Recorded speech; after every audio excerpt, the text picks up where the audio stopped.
Good morning, everyone. Welcome to Board of Public Works and Safety meeting. Today's Monday, October the 3rd. We are streaming the meeting live on our City of Madison YouTube channel, as well as recording it for archive purposes. Clerk, may we have a roll call, please? Carlo? Here.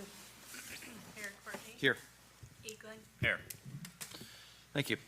Board, have you not had an opportunity to review the minutes from September 23rd? If so, we will, actually there was Two of them, two meetings, I'm sorry, the prior two meetings. Yep, there was September 23rd and then September 19th. September 19th. Excuse me, thank you.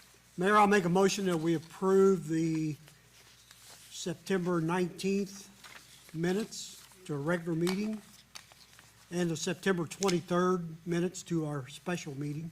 I'll second David's motion. All right, any discussion?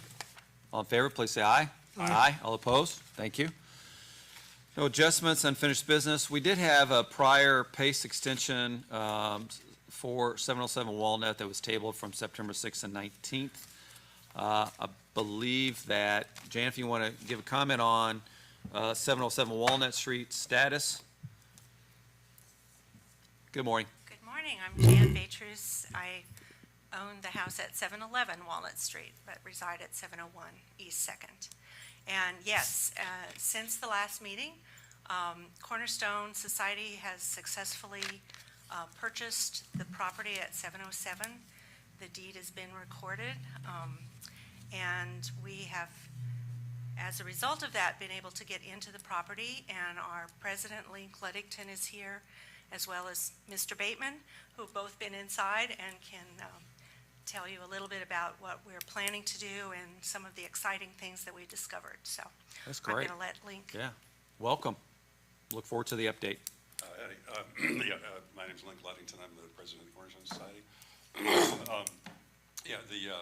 I was hoping to have more to report today, and actually the closing on this transaction was supposed to take place exactly a week ago, but as it turned out, the sellers had not had a deed prepared, so we had to start that whole process, and we're still able to get it all done before the closing date that they had specified in the purchase agreement.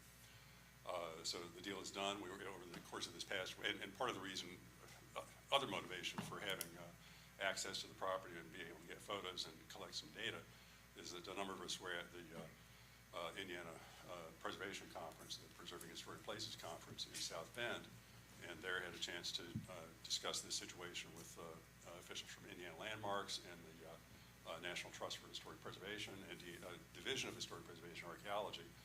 And in the meantime, it also had some discussions with the National Park Service, although they were not in attendance at that meeting.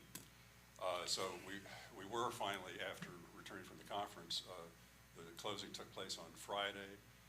We were able to get in the property over the course of over this past weekend.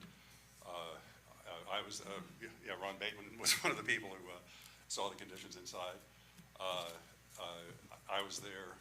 Dr. Darren Rubino, from botanist from Hanover College, who's one of the nation's foremost authorities on dendrochronology analysis and dating of wood from examination of tree rings. James DeGrazia, our architect, who's already preparing measured drawings.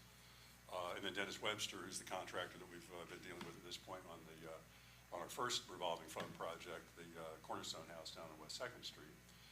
So at this point, we've done reconnaissance, we've got extensive photographs. We have determined already that what we're looking at is a complete structure dating to the late 1840s. Darren was able to get, I'm pretty sure, are going to be reliable samples and should be able to determine an exact date of construction. But what we're looking at is basically a 3-room house built in the late 1840s. And it is although the condition is deplorable, but at least, as it turns out, the structure is what we had expected it to be. So at this point, aside from getting it better secured and then doing what's necessary to stabilize it to the extent that it's safe to have people working inside, I've already talked to Nicole Schell, I had previously talked to Nicole Schell about the mechanism for, how PACE grants work now. So it's our intention to apply for a $25,000 PACE grant, which unfortunately we were not able to do. The deadline for the next round is today. And had we had access when we wanted it, there was a remote chance that we would have been able to put together a decent application, but since we didn't, we just couldn't. So the next round will be in December. Yeah, I mean, the next application deadline will be in December for the January meeting of the PACE Grant Review Committee. And by that time, it's our expectation that we'll have a plan, an actual plan, floor plans and drawings put together for a rehabilitation and combination rehabilitation restoration of this small frame shotgun house. So I can, if there are additional questions, I'm happy to answer whatever. Do you have a fence, a safety fence around that Not at property? this point, no. Why not? As I told you, we just took got on possession. Friday. Oh, It's on okay, Friday. because it's a very, very, for that neighborhood, they're very concerned about Yeah. someone getting hurt. There's already been a lot of problems there. Yeah, no. And I'd like you to get on that as soon as you can. I Yeah, appreciate it. And unfortunately, I don't know whether we can get some kind of accommodation, but even in downtown Madison, in the historic district, where fence heights tend to be a lot taller than 3 feet, if we're limited to a 3-foot-high picket fence in front, that's something, certainly, I can simply walk over a 3-foot-high fence. Yeah, no, So- we can work with you on that because we have a unique circumstance here. I mean, that fence height generally is for what you're outlining is what's in our ordinance with regards to, perimeter fencing permanent for a home that's being occupied. This is to, help protect the safety for it being an unsafe structure, so there'll be exceptions for that. Okay. And once again, we don't want to just throw up a chain link fence. Right. Well, although, I mean, there are other chain link fences in the area, but, I mean, we want to put up something, even if it's temporary, that doesn't just look like it's a prison yard. So that's something I'll talk to Nicole about later. Okay, And of course, this is I came back up here from Florida, well, just in time for the conference, to take care of, pursue this and some other things we had going on, and now I'm gonna have to turn around and go right back, because our property down there was pretty badly hit by the hurricane, but I think we've got a team set up that, with, yeah, and in fact, I'd also like to ask Ron Bateman, since he obviously has a good track record in dealing with endangered abandoned buildings, in fact, the largest and most significant endangered abandoned building that's ever existed in Madison. So I think we've got a team set up that will be able to get some stuff done, like, as you say, a security fence. And it's not just in the front, it's also Right. the adjoining Rear. property and back, that is, people just climb right over the remains of that wall. So as I say, we're just, Great. we got thrown for a loop by not having the closing when we wanted, but we've got the plans in the works and are gonna, make that back into a desirable asset to that neighborhood. well, thank you for doing that. And so describe a little more, Link, about what you did find. You said is it a 1840s home on that original foundation? Yes, Has it's it not been? just the foundation, Okay. it's not just the floor joists, and in fact, some of the floor joists that people would, previously, we had only had the opportunity to look at photographs that had been taken for the sake of the Unsafe Building Report, and there had been speculation about whether some of those timbers in the basement, it's just a one-room basement, but a good stone foundation. As it turns out, we only found one timber that would have dated to the period of construction with reciprocating saw marks, which generally indicates pre-1850. But with and actually after peeling off some of the plywood paneling, the house originally had a small side porch in one corner on the north, the back corner on the north side, a little open porch that just created a notch in the building. So we can see where they just chopped off literally just chopped off the studs in order to incorporate that porch into that room. And there was a place where it looked like there had been a window or something. We could actually see what looked like a door transom. And after peeling the plywood off, the transom's still there, the door is still in place. They literally just slapped plywood up right on top of it. So yeah, and we were able to, there are other fragments of woodwork. We're able to determine the original size, and most likely that will enable us to determine the sash configuration of the original windows. And so far, the windows we found, although the existing windows are much smaller in size, they appear to be in the same location as the originals. And once again, they just blocked off the opening and stuck in a smaller window. So I think that we're going to be able to put together a reasonable and plausible, as I say, restoration reconstruction plan, and preserve as much as possible of the original fabric, but recognizing the fact that because of the extended deterioration that's been allowed to happen there for, I mean, it looks like the last 40 years, there's also going to have to be significant replacement with either modern materials or other substitute.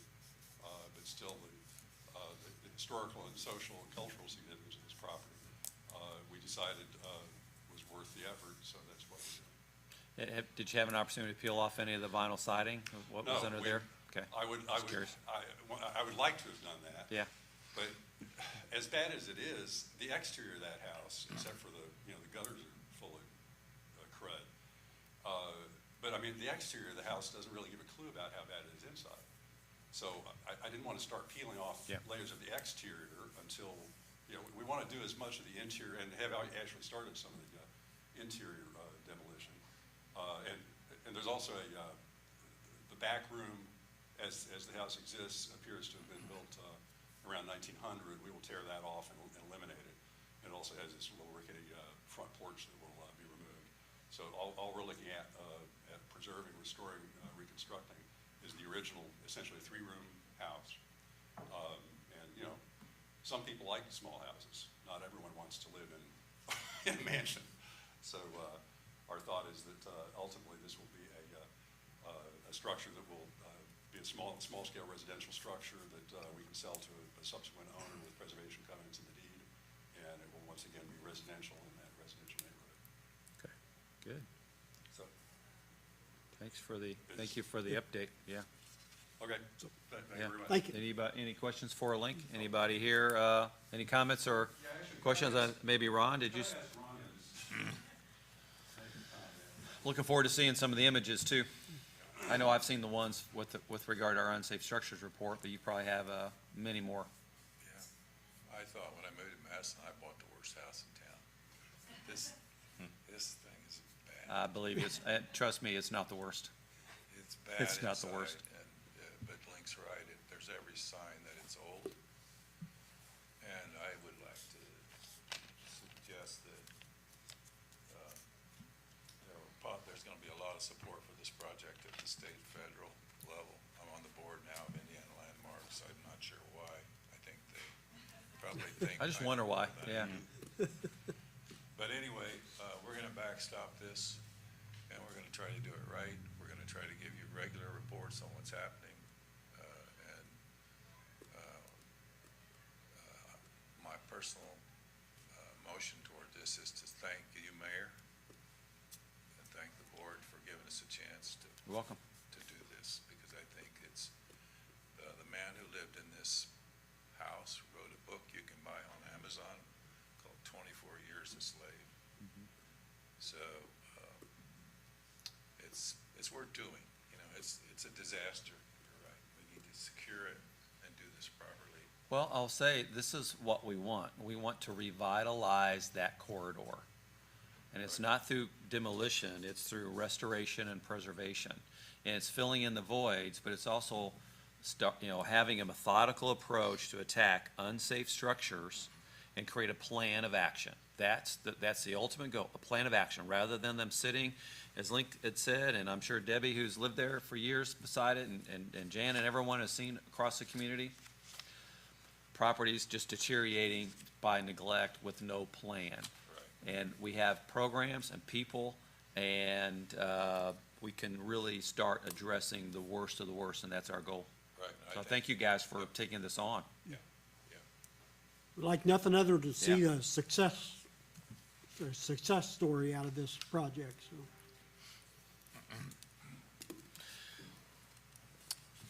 Any other, I'd like to make a motion that we delete from the agenda the PACE extension. I guess we should take it off how do we do this, Joe? Take it off the table and dispense of it? I just wanted to dispense of it off the agenda, candidly. I move that we remove the PACE extension for 707 Walnut that's been tabled from the prior 2 meetings off of the agenda. I look forward to a future application for a PACE dilapidated structures grant. I'll second that motion. Any comments or questions? Any comments or questions from the audience? All in favor, please say aye. Aye. All opposed? Any further comments or questions on 707 Walnut before we move on to the rest of the new business? Moving on. I'd like to invite Nicole Shell up to talk about additional pace. Thank you. Just gonna try to get this TV on so you guys can see.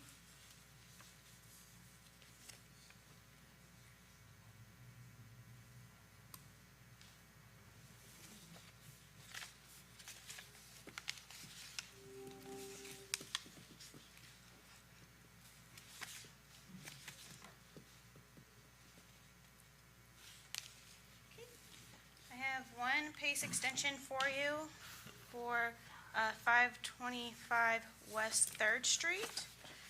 Marilyn McQueen is asking for an extension for 4 months.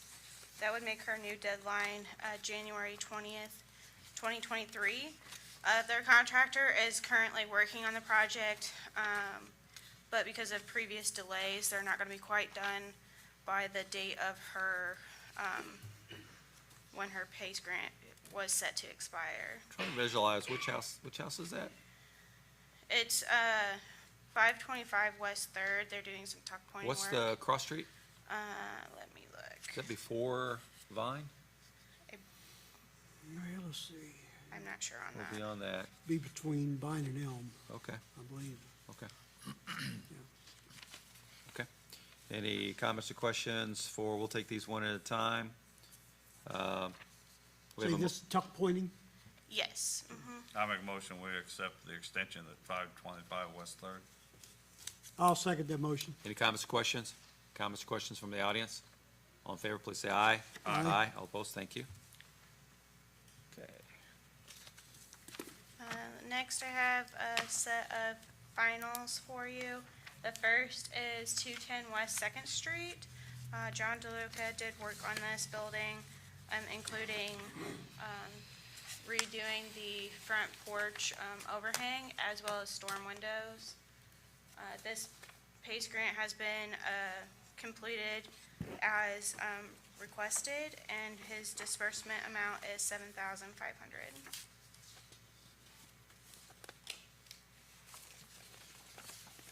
This was on the Tri-Kappa tour last weekend and heard nothing but great things about the home. The next final is 309 St. Michael's. Also shares the address for 515 East Second Street. The Jefferson County Transitional Services, Inc. Completed this PACE grant for siding, gutters. It was completed according to their PACE grant. Looks good in my opinion. And their disbursement amount is $2,414.26. Okay. Wow, big improvement there. Yep, that looks nice. The next PACE grant final is for 518 Jefferson Street. Eric Dodge completed work on the door stoop of this building, including new tile work, trim, paint, and repairs to the door. It was also completed according to his PACE grant. His actually came in under budget, so he refunded the city in the amount of $1,069.50. He had received a Midpoint check, which was more than half of what his PACE grant was. So Rare. we appreciate his willingness to work with us and refund that money that was given. Great.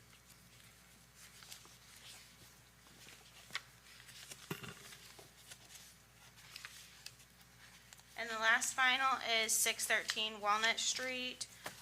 RJL Properties completed work on this rear second story porch. It was done according to their PACE grant and looks good. They also did additional work, including the paint you see. Their PACE disbursement amount would be for $4,059.50. $375. Can you go back to the before again on that, because that's also a remarkable change. Wow. Yeah, their second story was completely unusable because you couldn't step out there safely, That's great. and now it's secure. That is all the finals I have for you. And I think the property across the street's getting all new concrete work on it. So, I mean, again, I just want to reiterate is that, you know, this being a targeted revitalization corridor is attracting more and more investment. And then that investment is also creating more opportunities for other property owners to also invest. And it takes a long time. But over the last several years since we've been targeted like this, we've seen a lot of properties transformed. That's what we want. That's a fantastic neighborhood. I make a motion, we accept the PACE finals at 210 West Second, 309 St. Michael's, 515 East Second, 518 Jefferson, and 613 Walnut Street. I'll second Carl's motion. Any discussion? Comments or questions? Hearing none. All in favor, please say aye. Aye. Aye. All opposed? Thank you. One midpoint I have for you is 509 West Main Street. Meredith Heights completed part of her work, which include the glass window of this door. It's actually a leaded glass window, and then she's worked on these shutters as well. She's got a little bit of work left to do, including her tuck pointing, but it is half complete, and her disbursement request for half would be $1,850. Make a motion, we approve midpoint payment on 509 West Main Street in the amount Nicole suggested. I'll second that motion. Discussion? Comments or questions? All in favor, please say aye. Aye. All opposed? Thank you. Okay. That is all I have. Thank you.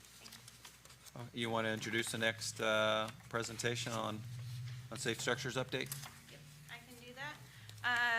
With me today is Dewey O'Neill, our code enforcement officer, and Landon Ralston, our building inspector, and they're going to go through a presentation.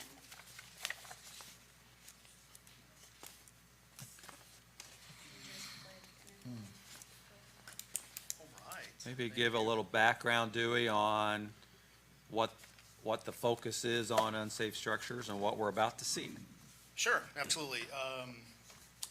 Actually, 9 months ago today, you welcomed me aboard, so thank you, still here. In Thank you. April, No, thank actually- you, okay? We're glad you're still here. Yeah, I remember you Making saying good luck progress. to you, young man, so, yeah, we're doing fine. What we're gonna show you today is, back in April, Nicole and I did a brief presentation on the unsafe structures. Since that time, well, actually, starting in late January, early February, I really started focusing on what we considered neglected properties, in a general sense. The building inspector, Landon, is here with me because he determines what's actually considered unsafe. So I'm gonna bring you through, kind of where we're at, the current universe. I believe we have an accurate picture of all properties. Will others be added? Yes, of course, but I believe we have an accurate picture at this point of all neglected properties, and then we'll take you through unsafe, okay? And this is across the city, not just downtown? What's the universe? That's correct. Okay. Yeah, Okay. citywide, within the city limits. So, first we like to talk about examples of an unsafe structure. It's commonly thought, and the mayor and I spoke about this, that an unsafe structure is one that is structurally unsound. But that's not always the case. It could be, a structure may be unsafe due to perhaps mold or fire damage or some other reasons, and Landon will talk a little bit about that. But I think it's important to note that just because it's not necessarily considered unsafe just due to structure. Does that make sense? Okay. So the current universe, we have, Dewey, may I interrupt for I'm just a sorry, second? please, yeah. Because I mentioned this the last time, and this might be part of what Landon's presentation is going to be too. Sure. But I want to talk just real briefly as to, why this is such an emphasis and what the state assembly says about unsafe buildings. And here's the statutory definition of an unsafe building, right? Because I think that is, when you get into some of this discussion, there may be questions of why is it listed or why is the universe so high? But an unsafe building or structure is any part of a building or structure, and this could also apply to a premise. It doesn't have to be a physical building, but Yes. one that is in an impaired structural condition that makes it unsafe to a person or property, one that's a fire hazard, a hazard to public health, a public nuisance, dangerous to person or property because of a violation of statute or ordinance concerning the building condition or maintenance, or vacant or blighted and not maintained in a manner that would allow human habitation, occupancy, or use under the requirements of a statute or an ordinance. And the legislative finding, there's a whole page in here about why this is so important, because it just talks about the fact that there is such an impact on, neighborhoods when properties are allowed to be left in an uninhabitable, abandoned, unsafe, unmaintained structure, and what that does to property tax values, public safety, public health, and what it does to a neighborhood in general. And so what we've really attempted to do with committing more resources to this is what we said earlier, action planning. What can we do to identify the universal properties that fall into this category, and not just sit by and wait 20 or 30 or 40 years to allow deterioration by neglect without a plan. We've had some remarkable progress, because many of these properties that we've been identifying as neglected or unsafe are being abated, or nuisance properties are being abated by the property owners. And that's exactly what we want. We want an engagement with the owner of the property to create an action plan so that we can get some things done. And sitting, waiting, and wishing isn't an action plan. Action plan is having something with motivated parties, with the right incentives, the right financial incentives in particular, and the right environment that will allow us to make some progress. But it is interesting that there's a whole 20-some-odd page state statute on the importance of what the community should be doing with regards to these unsafe, dilapidated structures. I want to throw that out there as a bit of a preface as to, well, how did we get to where we are now? Sure. And Landon will speak a little bit to the process that, as I mentioned in my opening, is that I can take this to a certain point. I can identify maybe a neglected property, but I have very little training, although he is teaching me, and that's a good thing. We're cross-training a bit to determine something unsafe, and he'll talk about that process a little bit. But what you're looking at now is, we believe that the number 85 is an accurate number of total structures, not just, these could be out structures as well as residences.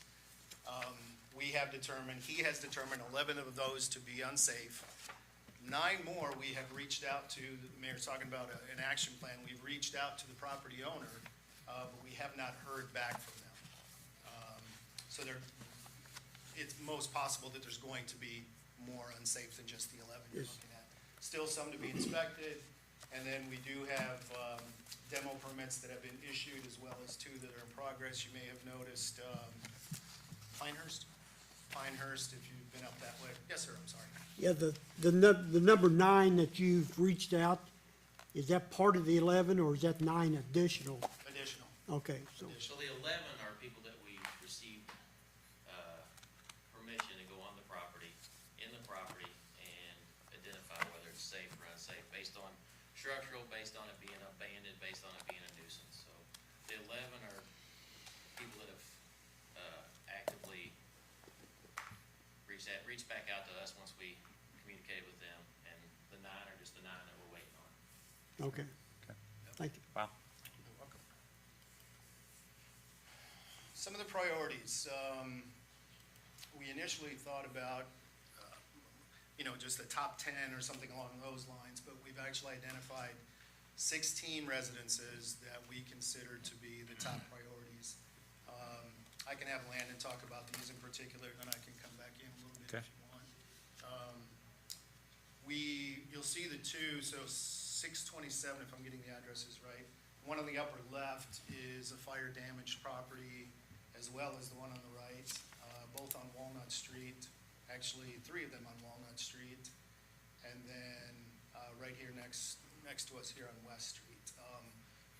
Those 4 are what we consider that carry the most imminent danger.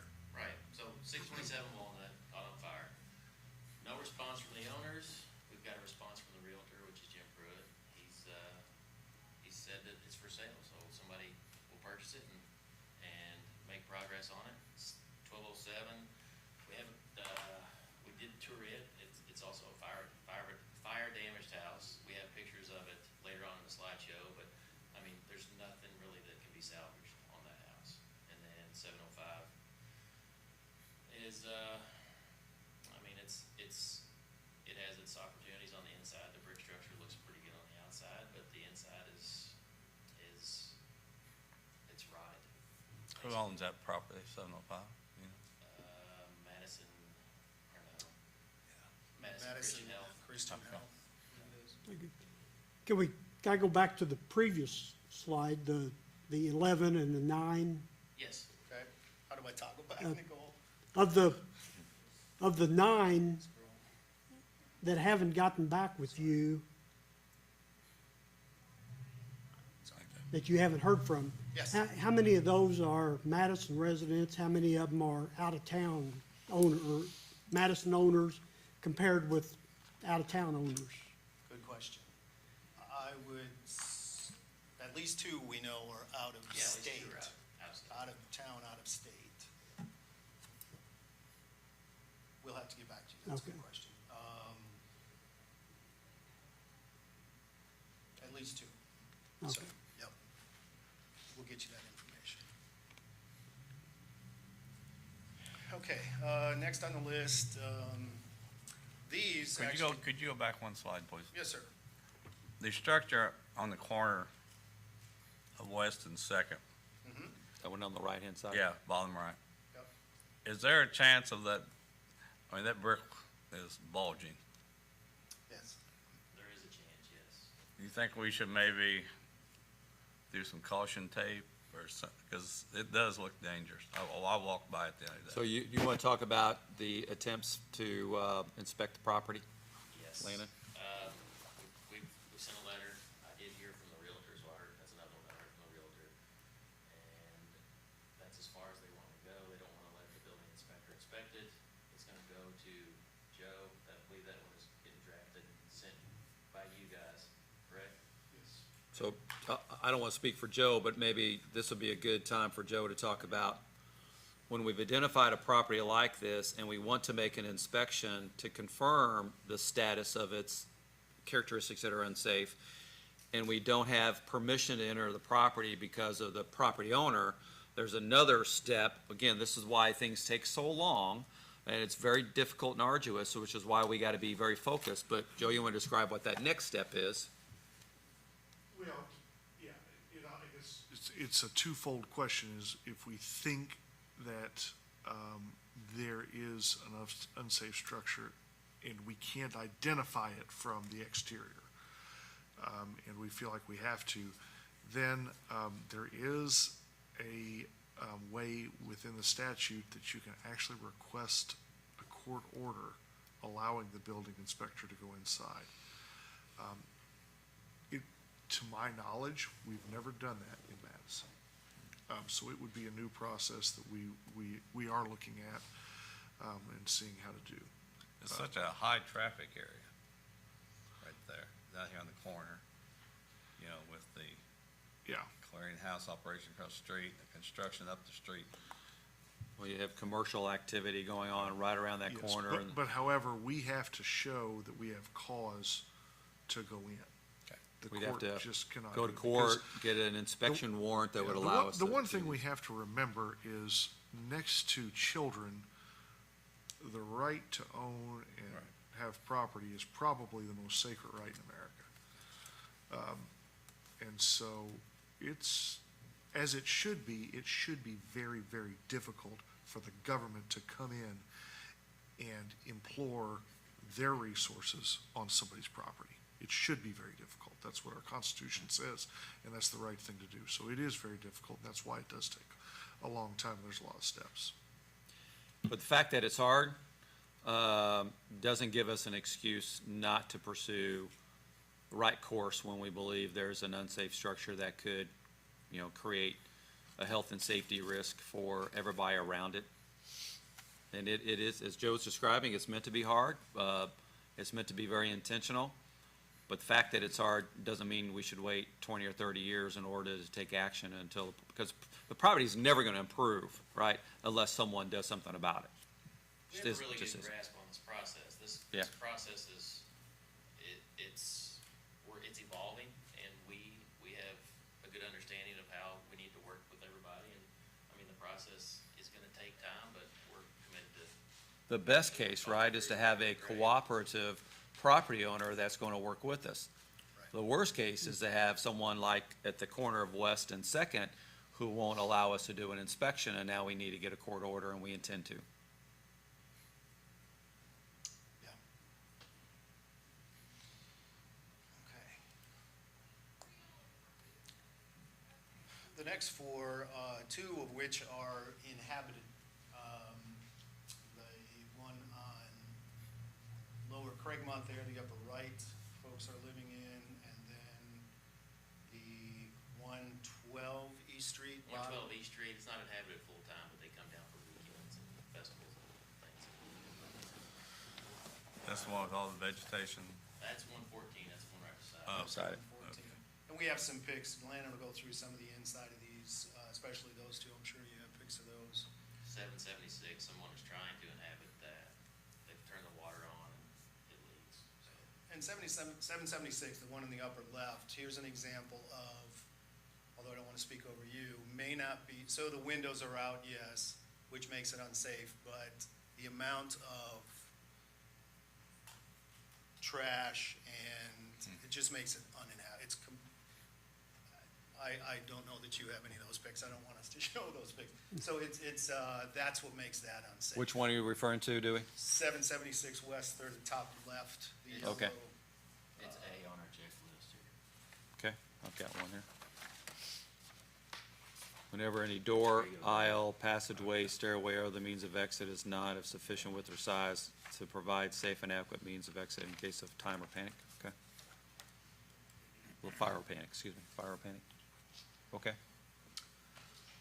The next four on our priority list are Elm Street, 921 Walnut, 921 Walnut.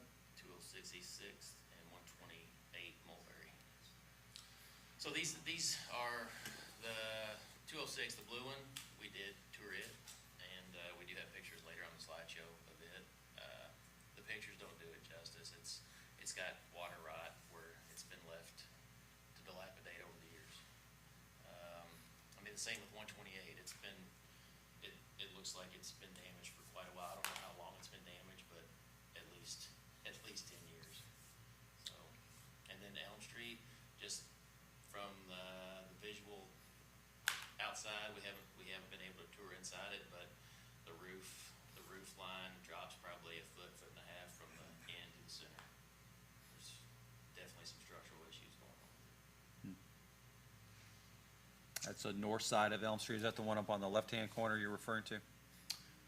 That would be, it's the left-hand Yeah, corner, yes, yeah, 711, so okay. down 713 or 711. Down toward the cemetery? 709. Yes, down by the Okay. cemetery. Yep. 709. Yes, Creek House. So a lot of opportunity here. The last four on our priority list is, there's 707 Walnut, right? Or 705? 706. 707 Walnut, again, I think we have some pictures of that. Yes, it was deemed unsafe by the previous building inspector.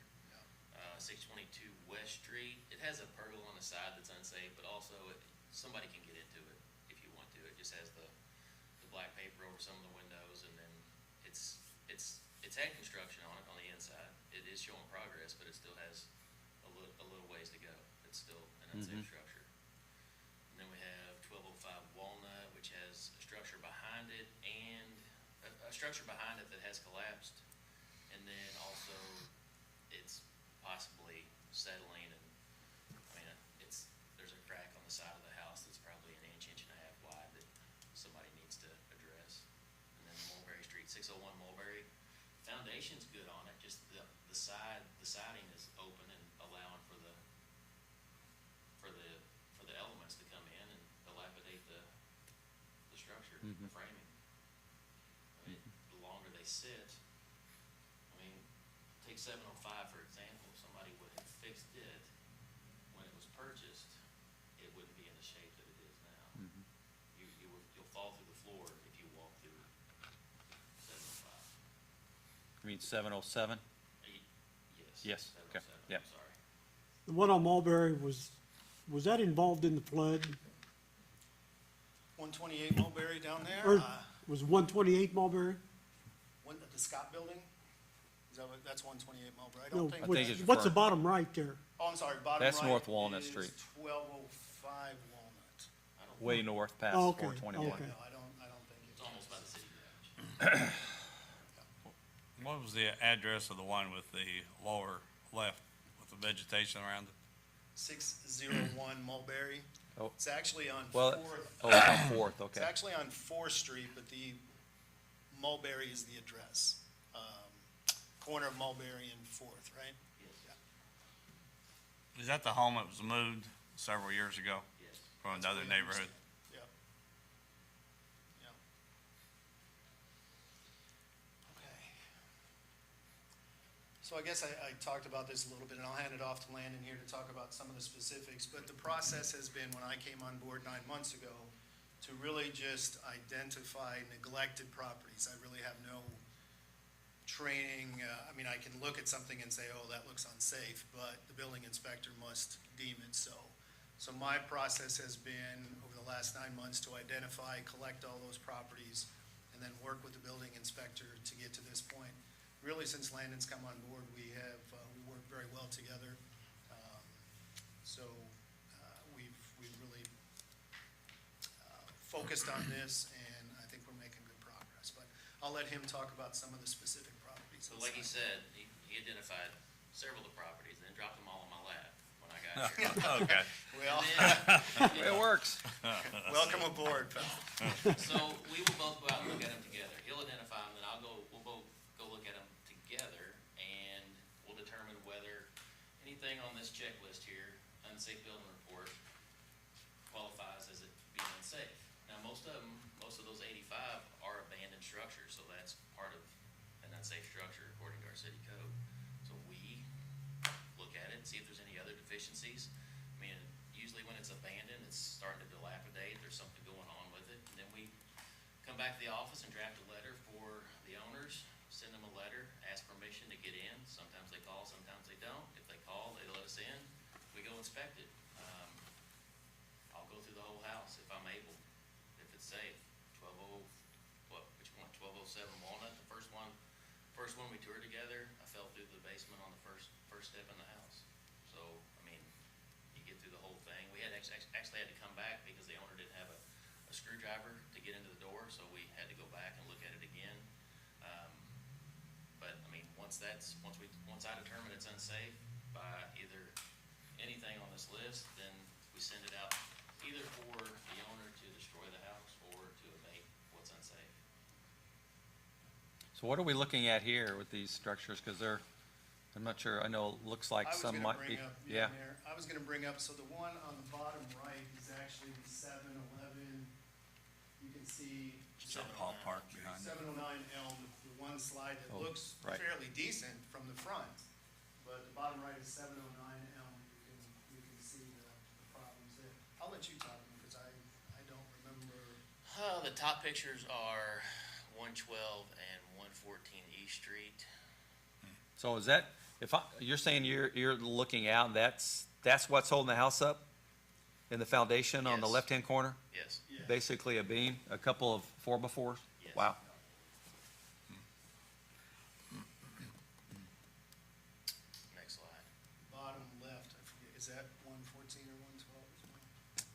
Which one is the bottom left? What house is that? Is that 1205? I haven't been in that one. We should have marked it. That's Wow. all right. We have more than that. Where'd they go? I think that's 145 Lafayette. That's Lafayette Street? Yep. So 145 Lafayette, we have a building permit, or a demo permit issued on that one. Where was the, yeah, okay, there you go. Good. There you go. All right, so here's 1207. We both inspected it. Dewey left me, he stayed outside while I went to the trenches. Oh, boy. And, I mean, Where'd you fall through? Where'd you fall? where they're, right there where where the charcoal is. So, it does have a partial basement underneath of it. The only thing, there's nothing left from that house, from that fire. And then being open to the elements, it's all got rot basically everywhere. So that's one that we have ordered to, demolition. Let's be clear. I think that's what you've, that's what That's your, what we have asked. that's what your request is. And the property owner can either agree with that, and that's what they can do. And if they don't, then the process is, we will have to file a notice of that, and it'll come before this We'll board. have a hearing. And the board would then make the determination, and the determination can range, even though the building inspector may make that request, the range can be from some type of stabilization, some type of ceiling, some type of whatever, all the way, or demolition. But that's what the process is. Okay, So basically do something with the house. right. The next house that we have, that we did tour, so 705 Walnut Street. It's right on the corner of Fifth and Walnut. Right by the liquor store. Near, yeah. So I was able to go under this house. Somebody has temporarily put up structural beams, I'm gonna say 10 to 15 years ago, to hold up the floor that was falling then. So these pictures don't do it any justice, but there's white rot and mold everywhere growing on all the floor joists underneath that house. The brick structure on the outside, it's in pretty good shape. Brooke didn't come in here, did she? But she did a analysis on it and said it's in really good shape. And, as far as I could see, the brick structure is, but just everything else, anything wooden in that house on the bottom level, basement level, there's nothing left of it. It's been burned, rotted, water damaged. Any questions about 705? How do you address that problem? I mean, if the brick, if you're saying the brick is basically detached from the structure, what's the integrity of the brick to continue to essentially, hold up without having the supporting structure inside it? And no there's obviously a foundation, but there's no floor joists that you're showing are connecting and holding it all together. And it needs to be repaired, or it's gonna be too far. I don't know if you can see, like, this floor, bottom, the middle picture, over on this side over here. Yeah, So as they were walking across the floor above us, while I was in the basement, that floor was breaking while the people were in there looking at it. Joe, if you remember back about, it's probably been 8 years ago or so, this is the structure that we had to have the building inspector go out and board up the windows because, to make it inaccessible. inaccessible And for. then just recently, we asked them, and they did, board up the rear part of the structure, which had completely collapsed. The roof and the floor had completely collapsed, but it was all open.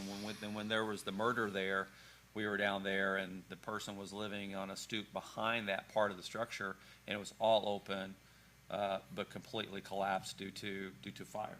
And it's been boarded up. The accessibility of it anyway has been limited.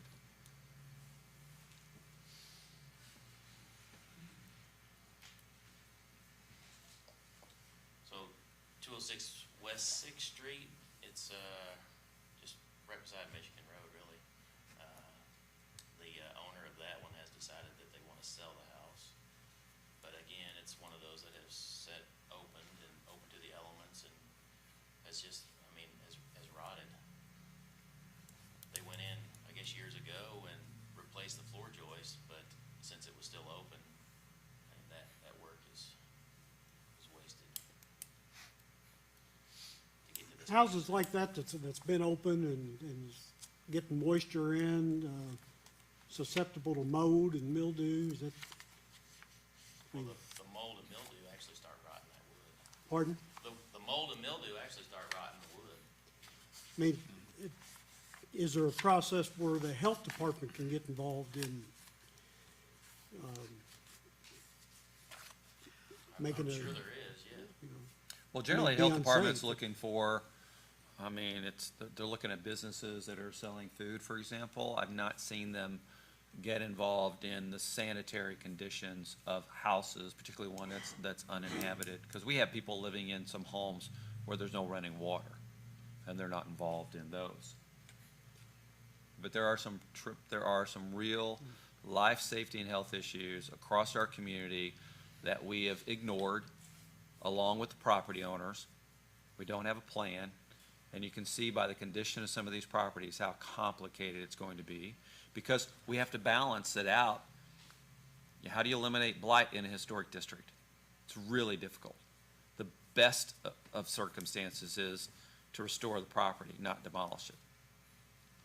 But it takes an investment by private groups and individuals, along with a partnership with the city, with the right incentives to make it happen.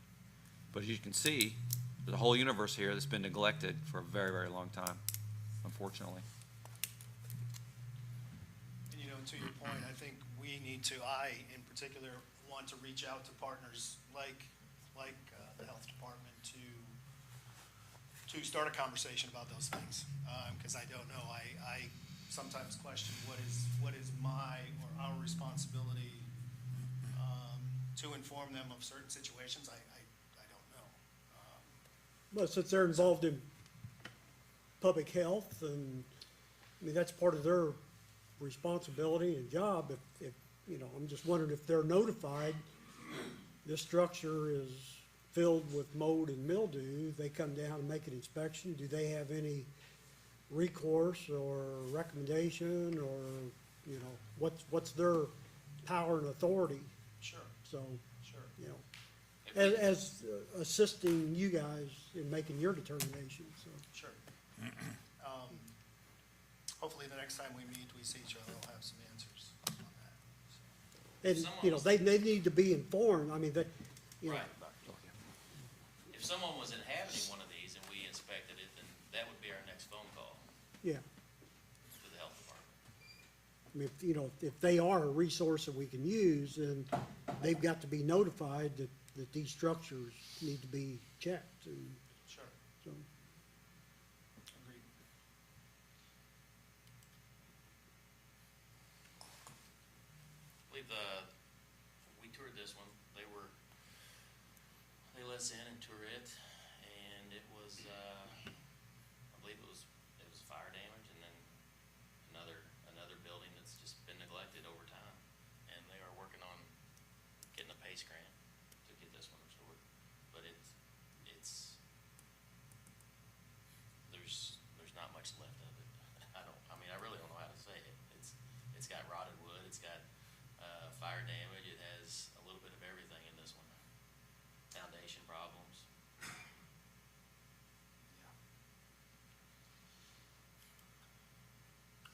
This is, 112 East Street, so the whole north side of the foundation is caved in on this one, almost to the point where it's underneath 114 East Street. The people that own this, they are gonna, they wanna either restore this or take it down and build a new house. They love Madison, they just needed some motivation. So we reached out to them, it was a great meeting, and they went into the house, held the flashlight for me, and they new. He said the last flood that came up got under here and washed all that out. These folks are out of town, right? North Vernon. Oh, okay.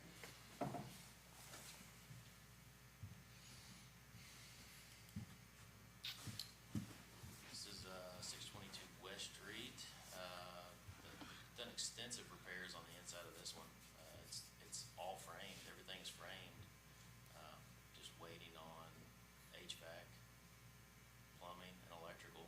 The structure on the outside of it, the pergola, it hasn't been secured yet, and that's really what kind of drew me to this one, was them having to, do something with that. It's still charcoaled, and, they said they were going to, and we I met with them, and got a plan together, and then we didn't hear anything, and I waited a month, and then sent them an abate letter and asked them to, let's go ahead and get this thing started, finished up, secured. Yeah, that house has been like that for about 14 or so years, and I'm glad to see the stabilization that's already been done on the home, but it's been sitting for quite a while now. And that's basically what 705 Walnut Street needs, Mhm. to that extent. Mhm.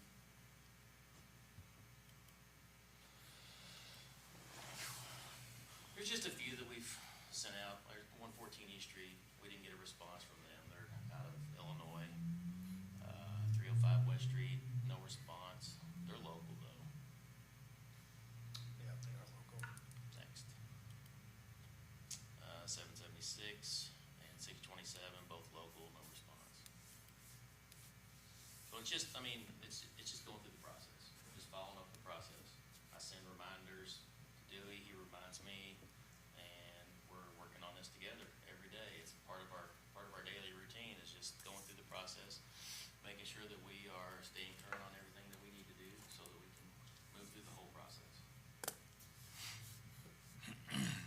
Well, this is good work, and I think the fact that we're putting focus on it will allow us to have some success stories on many of these properties. My question is, and we have several, members of our preservation community here in the audience today, is how do we engage with you to get better outcomes? There are some success stories like what we're talking about with 707. But the universe is really large because collectively we've ignored the problem. And I've heard over and over again in the last 15 years here about demolition by neglect. You just saw multiple examples of it. But if there's suggestions, partnership opportunities, an opportunity for us to meet together and create a plan of action. We brag so much about the beauty of our historic district, and this is the dirty little secret, unfortunately. One thing that I'd like to say, that with the 707 Walnut Street situation, I'd like to see the preservation group and the building office have a dialogue that when you're ready to declare a structure unfit, ready for demolition, before that point comes, that residence, that address can be researched. So, we know the history before it ever comes to us. So we don't get in a situation like we did at 707, so. Well, I think we wrestle with, we certainly understand history and historic neighborhoods and historic districts. We wrestle with what takes precedence. Do we keep something safe? We do have a dialogue with we our can't- partner, Brook Beach. We can't expect you guys to go deed searching back into the 1840s, to find out the history of this structure, Sure. We'd love to. Yeah, so, so there's gotta be a dialogue between, your office and the preservation group, and, so we have the answers before we ever reach that point. So, I think Dan maybe wanted to Yeah, I just wanted to. speak on that. I've been here 30 years, and demolition by neglect has been a concern at least those 30 years. And I applaud you for wanting to do something. Certainly involving Brooke in any kind of inspections would be very helpful, so you guys learn more about what is historic, how do people take care of these buildings. We have lots of expertise to draw on from landmarks, from the state SHPO office. So that is what you were asking for, Dave, is critical. And certainly those of us at the library history group or at the historical center, history center, I mean, we can dive in and do research, but we don't know about it until it's already way down the line. So involving Brooke right away, and then she can put word out to the rest of us. And then you guys just learning more about historic buildings. You know, But if you're isn't, gonna- I agree with I mean, you. just in We need to have the construction terms. we need to have the dialogue and really be Absolutely. working together. But Well- I have a question for Yeah. Joe. Okay. Because I remember when we did some work with the building inspector to shore up buildings, to put plywood over. There was work done here at the Cinnamon Tea Room to repoint the bricks. There was some work done down on East Second Street where there was some water damage and the bricks were all at the foundation. And the building inspector went in and made sure that happened. Is there anything the city legally can do, like cutting grass if it's a nuisance, to stabilize buildings structurally with the right kind of preservation stuff in mind? The answer to that is, we can, I think it's, it becomes difficult, because then the city has to, if the individual's not willing to do it, or the property owner's not willing to do it, then they have to hire the construction crew, things like that. Generally speaking, I think it's more of a ceiling type situation, where the city can potentially put up fencing or do certain. Condemn the But- property. But see, that doesn't keep it from falling down, like what city did for the Cinnamon Tea Room building before. There is a way, I mean, those are options under the statute, Yeah, okay. but, Well, I, it's tough because you don't get paid back. well, and then you have to put a lien against the property, just like you do if somebody doesn't pay you for cutting their grass. So I think that is an option that the city hasn't used very often, that we might want to pull out of the toolbox as something. I The think we other should put thing- everything on the table. Yeah. Everything on the table, and I'd love to come to the next Cornerstone meeting Absolutely. and give a presentation about how we can partner and work together and identify our most endangered properties, right? Yeah, this Not is all of helpful. them are the most endangered, but there are some, and we can't treat all of them as if they have the same priority.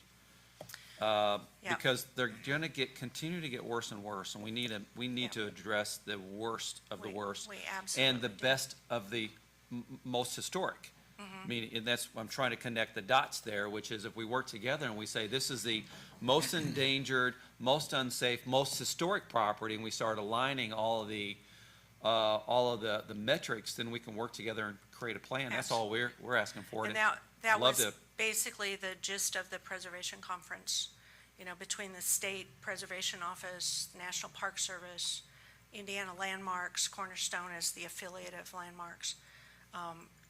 That's the best way to do it. It's not to find out after the fact and then scramble and have to, you know, panic. There's. That's what we there's a need lot to of work. avoid. Exactly. Totally Right. agree with you. And we will Collaborate, everybody Absolutely collaborating. work with you.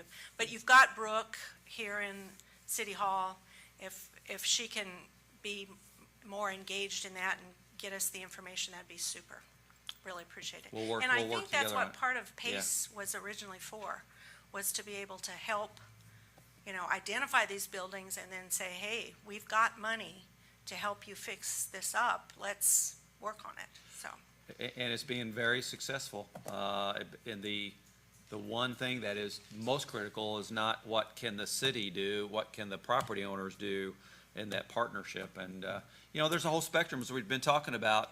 Sometimes it means that the property has to change hands before you get the outcome that we all desire. And that's the spectrum that we go across from It's working really complicated. collaboratively to enforcement. Yeah. Yeah. It's complicated, but Some thank you. good, there's gonna be some good success stories out of all this Oh, dialogue, I I think believe. so. And we will be hosting the statewide preservation conference in 2 years, so hopefully we can show them all kinds of great success. It'll be super. Forward to it. Great. Thank you. Anything else on the unsafe structures update? I'm gonna try to pick the pace up here a little bit. Well, there's still a public comment section that we'll be able to address, but next on the agenda are the subrecipient agreements for 2 grants the city of Madison is receiving from Governor Holcomb's READI grant initiative. READI stands for Regional Economic Accelerated Development Initiative. We put together 2 plans about a year and a half ago. One was a Destination Madison plan, one was a workforce plan.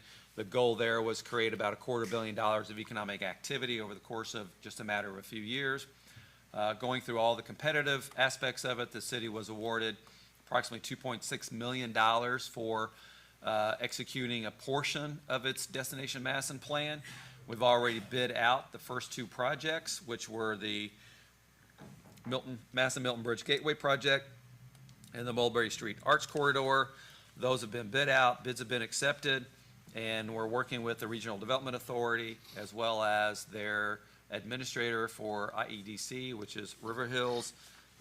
And so what you have in front of you now is a draft of the subrecipient agreement. We met with them and went through all the terms of the subrecipient agreement, and essentially all we need to do now is accept the grants. And that's what's on the agenda today.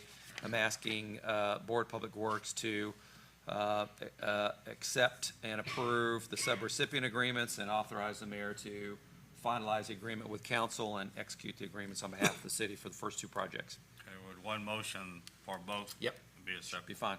I make a motion to accept both grants for the Madison-Milton Bridge Gateway and the Madison-Mulberry Street Arts Corridor.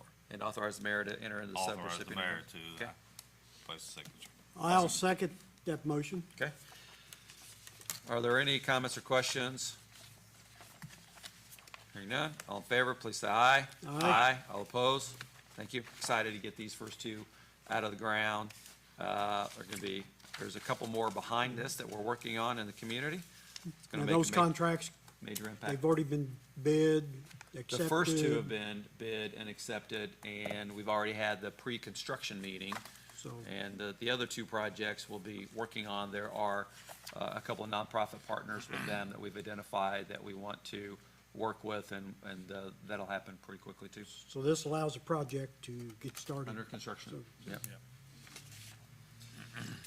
And lastly, we have an amendment to the City of Madison Rumpke contract from March the 16th, 2020. A little background on that. We entered into an agreement in 2020. It was a 10-year agreement for our solid waste and recycling removal from the transfer station. As you know, the City of Madison conducts collection services for trash and recycling and compost. This impacts the solid waste and recycling that's brought to the transfer station, whether it's collected by us or brought to the transfer station by, anyone in the area. About 2/3 of what is processed at the transfer station is actually brought there, not collected. And believe we're having record amounts of trash and recycling brought to the transfer station operation. But part of our agreement in keeping the rates only down to a 40% increase, which is what happened in 2020, was that between the City of Madison and Rumpke, we would invest about $1 million in new infrastructure at the transfer station.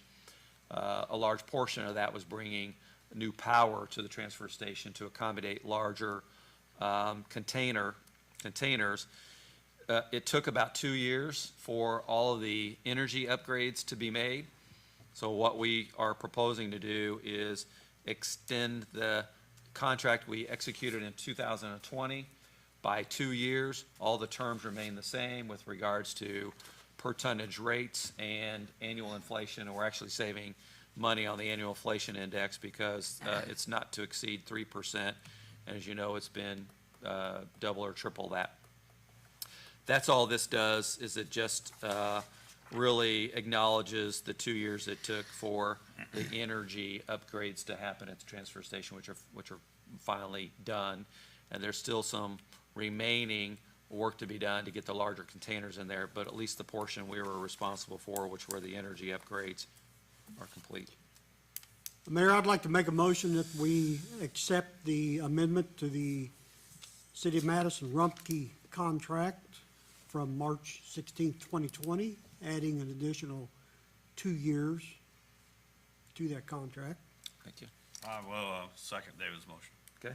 Any comments or questions? All in favor, please say aye. Aye. All opposed? Thank you. All right, moving on. Mayor, I had an opportunity to review the claims. I'll make a motion that the claims be approved as submitted. I'll second David's motion. Okay. Any comments or questions? All in favor, please say aye. Aye. All opposed? Thank you.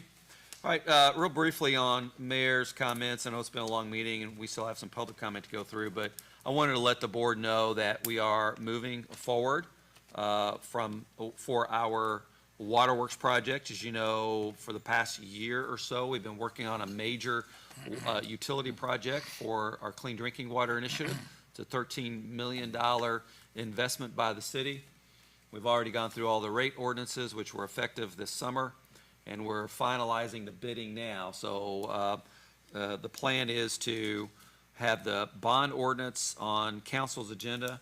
The first reading will be tomorrow, October the 4th, and we'll have 3 readings between then and Tuesday, October the 18th, when, working with the Indiana Finance Authority, they will price the bonds for sale, and then we'll close in December.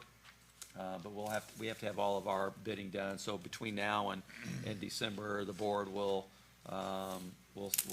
entertain the bids and award the bids. The first publication for the waterworks project bidding was in last Saturday's paper. So that's making its way through, and our anticipated closing for the waterworks revenue bonds will be December the 8th, and then we'll start construction based on the scope of work through our preliminary engineering review, late December, early January.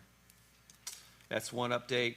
And the other one is, I just mentioned the 2 READI projects. Those will start construction soon. And then we had a bid opening earlier today for a fall sidewalk improvement project that we're doing. So we'll take those bids under advisement and bring those back to the next Board of Public Works meeting for review and a recommendation. Board, do you have anything to add before we move on to public comment? I'll just add, I noticed the drainage work the state is doing started up there, just the west of Ferry Street, in between the Ferry Street and the hotel. So there's a lot of heavy equipment up in that area and moving a lot of dirt today. So that has started now. Good. That's a major drain improvement project for them. Anything else, Board? Just like to congratulate the Chautauqua Committee and the Old Court Days Committee on the fantastic weekend we had for Chautauqua. The weather was perfect. The crowds were huge. And the air show and the rodeo. And- Yeah. Fantastic Yes. things all across town. And last weekend was Tri-Kappa plus the poker run. Beautiful weekend for both, and great volunteer organizations that are putting that together. Soup, stew, chili, and brew coming up this coming Saturday. Saturday. So there's a lot going on. There's a lot that went on, and just bring it on. We're ready for you. We're ready for our beautiful fall, Yes. leading into Halloween festivals and then Thanksgiving and Christmas. Anything else? That's it. All right, well now, last part of our agenda before we adjourn. Our next meeting will be October the 17th, but we do have public comment. If anybody's here who wants to address Board of Public Works and Safety, please come up to the podium now and introduce yourself. Welcome. Good morning. Good afternoon by now. My name is Judith Glass. I live at the corner of 2119 Michigan Road. It's on the corner of Michigan Road and Montclair Street. What was the address, Mrs. Glass? 2119. 2119 Michigan Road, okay, thank you. And first of all, before I forget it, I want to tell you that I love the new markings of Main Street. Oh, thank you. Great. Thank you very Uh, much. I would like to request that you put 2 stop signs at Michigan Road and Montclair Street. Montclair empties onto Michigan Road, and then the entrance to the golf course is right there also. So you would only have to add 2 stop signs, those being on Michigan Road. When you say two, you're talking about north and south? Yes. Okay. Yes. The corner of Michigan Road and Montclair is a very busy corner. There are over 200 and some houses back up in that area that use Michigan, or Montclair as an egress. I brought this to the city council a number of years ago, and when John Wallace was police chief then, he checked it out and said that there were over 200 houses that use that street as an egress, that, yes, that would be appropriate for a stop sign, and that he checked the distance between State Street, or Green Road, and where we are, that would not be a problem. But traffic is, gaining all the time. It's nothing for the traffic to be moving at 50 miles an hour. That is a point where people on golf carts come down Montclair and cross the road to go into the golf course.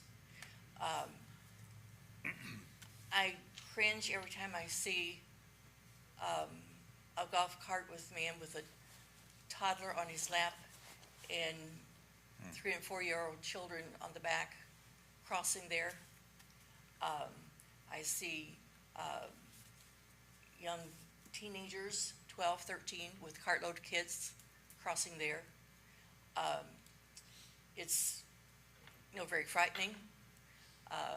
We've had people their cars land in our yard from where they've been hit and don't know where the car came from that hit them. Or you're saying there's been golf carts hit by cars there? No, no. Oh, okay. I was going off from the golf carts. 2, we have had, cars land up in our yard Oh, from okay. accidents. Okay, cars. Okay. We also have, people come around the corner, cut it too fast. And I had one incident where it's a very difficult place for us to back out of our driveway because you have cars coming down Montclair, and there's a grade there that you can't see 2 driveways beyond whether there's a car coming or not. And then the corner, people coming in off of Michigan Road. And I thought I was clear. I started to back out, and a lady cut the corner. She had a small child in her back seat, not belted, and threw the child from the back seat to the front floorboard. So I've had several incidents that have really been frightening.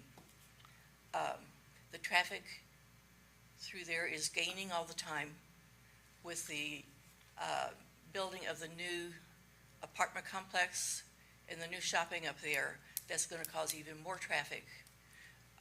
You got Anderson Elementary School up there, that the buses and traffic coming out of the morning and afternoon is a problem. When the factories let out, Michigan Road between 3 and 5:30 is constant. It's also busy of a morning going to work and going to school. And I just really think it's would be a great thing if we could put a couple stop signs there. I think what you're saying also, by putting in a 3-way stop there, it would sure help traffic flow going north when that school zone is marked at 20 mile an hour. Because maybe at that point, there's people be going 30 mile an hour instead of the 50 that you're talking about. Because Try it is 40. very hard to, Try 40 or 50. yeah, at least. But yeah, when it hits 20 up there and you're doing 50, Well, also, and another issue when, to consider from that new shopping center and so forth, is the entrance. They drop off kids of a morning and then pick up in the afternoon. And in the afternoon, you go up there starting anytime after 2 o'clock, and cars are having to Yeah. park on Michigan Road, on the west side of Michigan Road, lining up to pick up their children. And sometimes I have seen it where they're backed all the way down to the entrance to the Walgreens. So You know, that's we are putting in a traffic signal up there to help manage the ingress egress out of the Sunrise Crossing shopping and multifamily development. So there will be a traffic signal at Crestwood in Michigan. Okay, good, good. I appreciate your concerns.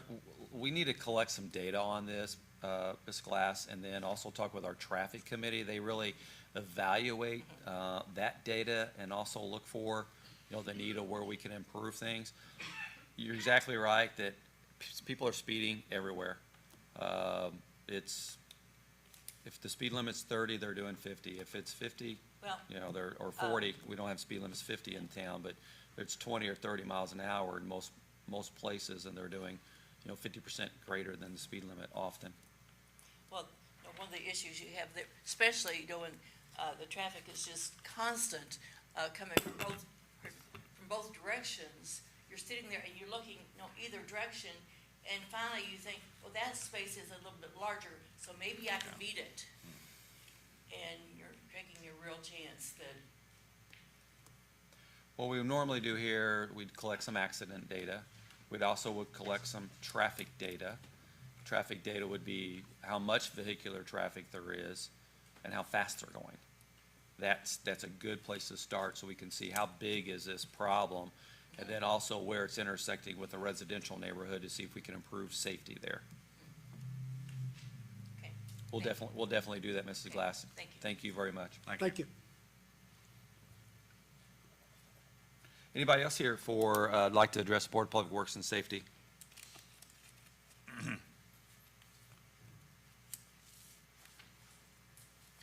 Hi. You know me, I'm Jan, and this is Elizabeth. Elizabeth Humes. Hi, Elizabeth. Hi. I'm here because I have received a letter, I assume from your attorneys, that I have, What's the address, Mrs. Humes? the address of The property is the property 709 Elm. 709 It's Elm. one that was just on the Okay. unsafe It was just Okay. structure. Jan, could you pull the microphone down? Yeah, sorry. There you go. Thank you. I'm going to ask you to pause for just a second.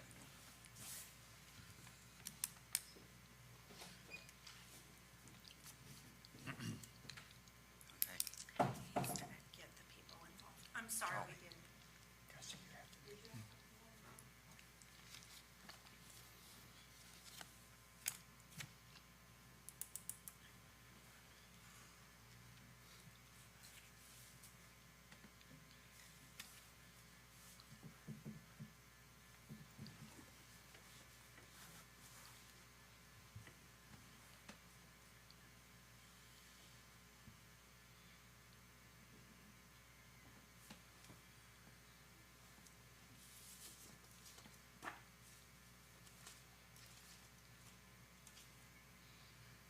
I think the concern is that she got the letter from the attorney, that she wasn't responsive, but she never got the first letters.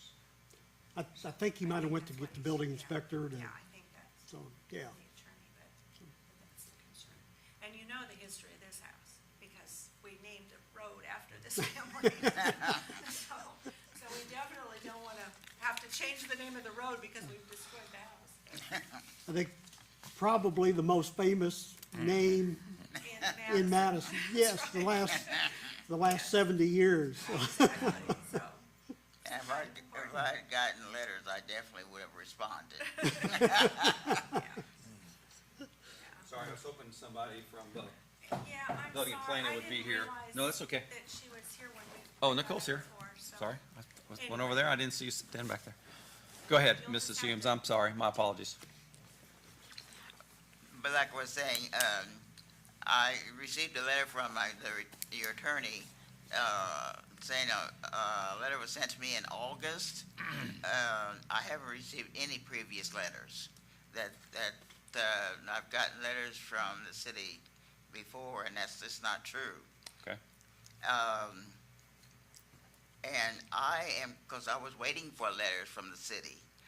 I was able to get help to get it cleaned out, and I was waiting for help because before I got it cleaned out, I went down there checking on it, and I did find somebody in there, and it scared me to death. And I run them out, and I realized that they was in there smoking. And this is what I'm most afraid of.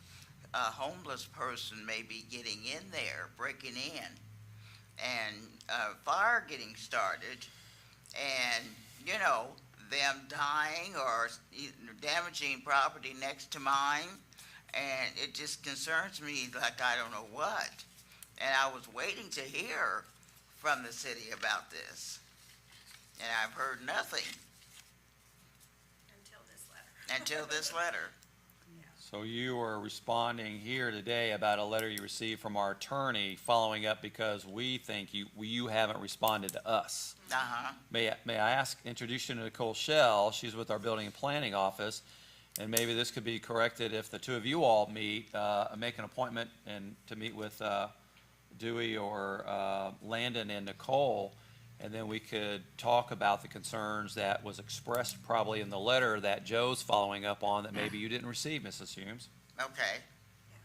And the reason I'm here is that both Cornerstone and Indiana Landmarks did have a work day to help clean out the house, and we had a dumpster, and we did a ton of work over there. We've been trying to figure out ways we can help with this restoration so that it is livable again, but, you know, Habitat for Humanity declined. This is the typical example of a person that wants to do the right thing but doesn't have the money, and the funds as currently available we haven't figured out the way to do it yet. Okay. But this is a very important property to the history of Madison, so we want to make sure the Humes house is saved and that can actually be lived in again. Nicole, would you give Mrs. Humes your card, and Yes, I you will. all can follow up and create a plan?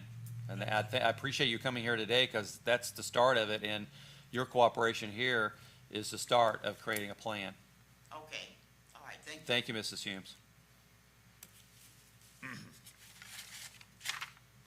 Anyone else here like to address Board of Public Works and Safety? Board, do you have any remarks before we adjourn? No, I haven't. Our next meeting will be October 17th. I make a motion, we adjourn.